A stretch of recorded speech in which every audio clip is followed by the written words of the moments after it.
Ainda que o nosso coração se enrijeça, que a violência de cantar nos impeça, ainda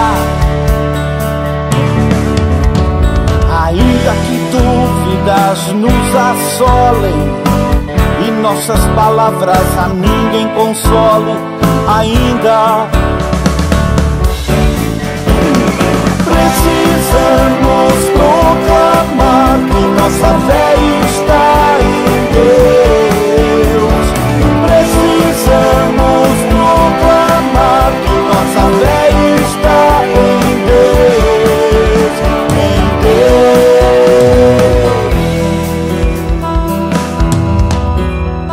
Ainda que as religiões não preguem o perdão, que a Eucaristia não promova a comunhão, ainda que o egoísmo e o narcisismo imperem e que ninguém mais queira nos escutar, ainda precisamos proclamar que no fim o amor triunfará. Precisamos proclamar que no fim o amor triunfará, triunfará.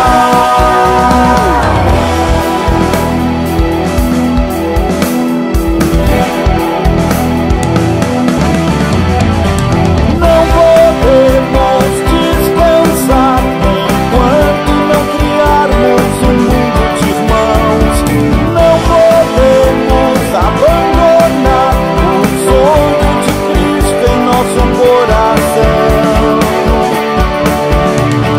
Não podemos descansar enquanto não criarmos um mundo de irmãos. Não podemos abandonar o sonho de Cristo em nosso coração.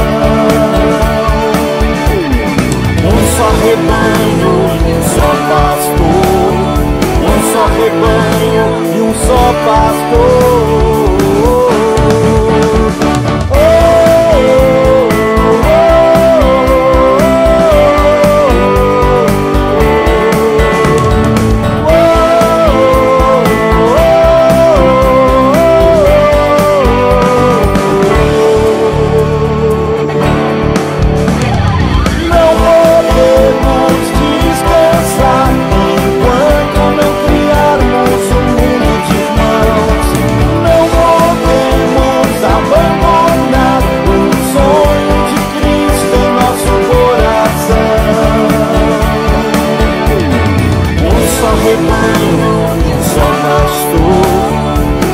Rebanho, um só pastor.